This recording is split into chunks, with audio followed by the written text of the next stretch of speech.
Okay guys, we're back inside of Helldivers 2 and there is just some ridiculous shenanigans going on. There seems to be loads of things that happened today with inside the game. Some things make sense, some things don't, and we're going to show all of it to you guys today. We also have a subscriber sent me a screenshot with regards to the coloration armor from Twinbeard. This is an interesting one and one I don't really understand. We've got some major order talk and we're going to talk about the stuff inside of the war bond because I'm a little bit disappointed and slightly confused.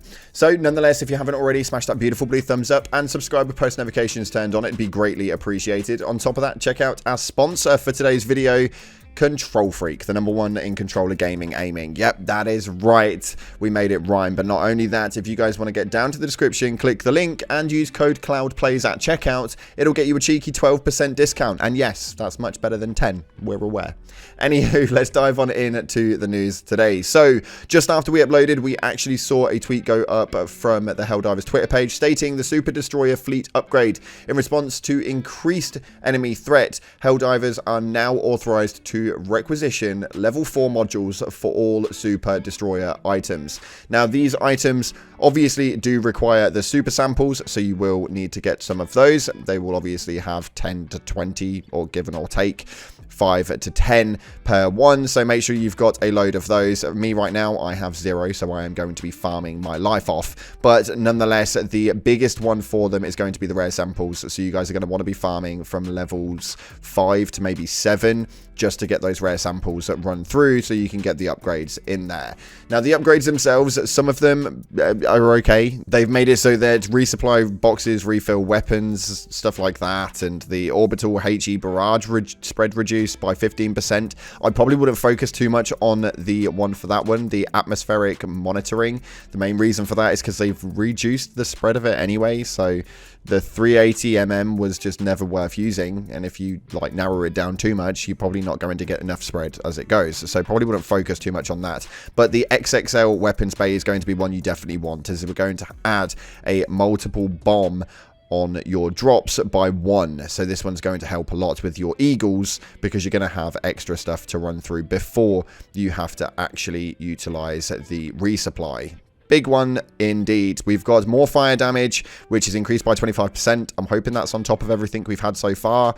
And we've also got lightning arcs that will jump to 1 additional enemy. Nice big movements. And there are some other ones in there, but you guys have seen YouTubers all day and all night put up 10-minute videos of this. So it's in the game now. Feel free to go and have a dive around. There are some you want to prioritize, and there are some you probably don't want to utilize all so much. Moving on though, we have had a screenshot sent to us by Rev Honeybadger 24, so thank you so much for sending me that through the Discord. It's greatly appreciated. By the way, we're at 10,500 of you guys in there right now. The link is down in the description if you guys want to jump in, get involved. Everyone's playing together and it's incredible atmosphere in there. We're loving it. But nonetheless, he put any hope of a proper red cape coming in the future, because we all know that Cloud was definitely upset that the color palette did not match the armor. I don't know why you would do that. It just sent off all of my sensories all in one go and I was gutted. But his response to it was a little bit strange. It states, "Hope springs eternal, soldier. Hope and taxes." So, yes or no?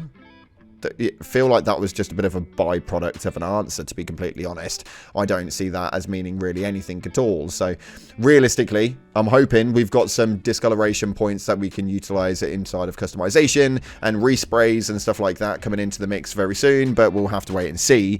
For me, that was a bit of a knockoff, and I'm a bit gutted, to be honest. I was well excited for the red and the black armor, and I know everybody in the Discord that was talking about it was pretty disappointed with the cape, to say the least. So let me know what your guys' opinions are of the armor sets down in the comment section. We can get talking.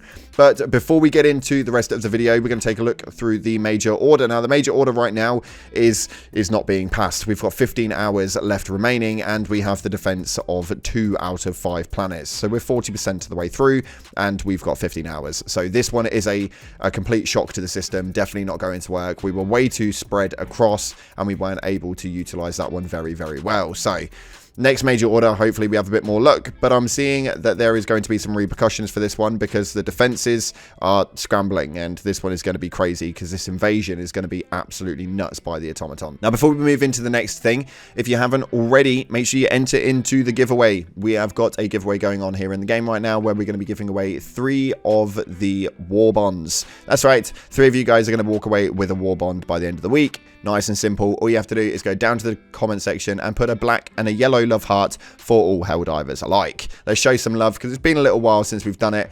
A black and a yellow love heart in the comment section will enter you in. We'll announce the winner in the community tab of this channel and in the Discord in the giveaway announcement section. So make sure you stay tuned to it because a lot of people have been saying they can't find the winners. We've posted pretty much everywhere. So make sure you stay tuned to that one. But let's dive on into today's news. After this, we have got quite a few things going on inside of the Reddit right now, which are interesting to say the least. Now, the Eruptor, I've got a really good view on this, and this is my personal opinion, but you guys obviously do not agree. We've got 5.4 thousand upvotes that states that the Eruptor is absolute garbage.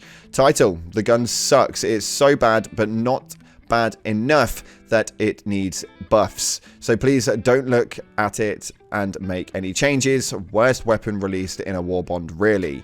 Now, the Eruptor for me is one that I'm using quite a lot. Why am I using the Eruptor quite a lot? The sway is really bad on it. We do have a lot of aiming issues, and the motion on this is absolutely horrendous. Although the explosive and medium armor penetrator inside of this works really well against the automatons, especially when the weapon that we have to choose from between that is the adjudicator, which is absolutely ridiculous. I thought it was so bad. It is so bad, and I had so many hopes for the adjudicator, but it just didn't seem to work too well. For me, the Eruptor is my go-to at the moment, and I'm having more fun with this than you guys can ever imagine. The gameplay in the background is with the Eruptor, and I find it okay. Apparently a lot of you guys don't, but I want to know your guys' opinions via the comment section below. Have you had your hand on the Eruptor and the adjudicator? And if you've had both, then which one is your favorite? I am really happy with it. I think that it's got some aiming issues, and the bolt action obviously causes a bit of a problem, but nonetheless, if you guys can keep things at range and make sure you're utilizing a secondary as the main point, you've got this thing locked down. It's good fun. It's good fun.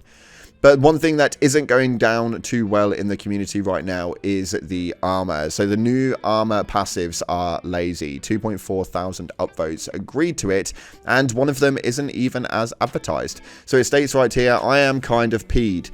The theme of this war bomb was explosive and fire. You'd think that the armor sets would carry a fire resistance passive. Instead, we get the same passives we already had, and some of the least useful at that. Whoever is in charge of these armor sets, it's not good at reading the room.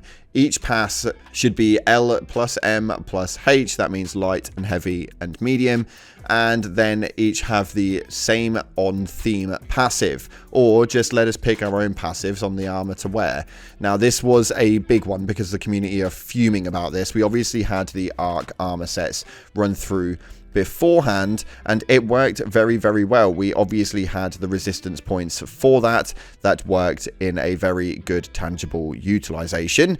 We had the providing of 95% resistance to arc damage, which worked across the board, and that was very well done. This one is an explosive armor set. There should have been a fire resistance on it, especially as fire has now been buffed up. You'd like to think that they'd be able to put a fire resistance on it so that if you want to fire resist to the degree that we are, then you can do. But no, unfortunately they didn't do that, and I don't really understand it, and I'm completely in agreement with the community on this one. Although one thing that is weird, and I didn't notice it at the beginning, but it states right here that the CE27 Groundbreaker was advertised as having engineering kit, but came with servo assisted instead. So you can see right here, the CE27 Groundbreaker actually had the engineering kit on the advertisement platform, although for some reason has the servo assisted, which makes no sense to me at all. I don't really understand what happened there, but they didn't obviously advertise that one correctly, and then didn't even tell us that the change had come through. So this war bond has caused a little bit of controversy, to say the least, and has had some split opinions on it. I think the war bond is quite fun and it's quite enjoyable, although probably could have been better had they had stuck to a generic theme and made the weapons a little bit more desirable, to say the least. That's my opinion. Let me know yours via the comment section below. Thank you so much again for watching, guys. Appreciate your faces. Like, subscribe, and as always, I'll see you in the clouds.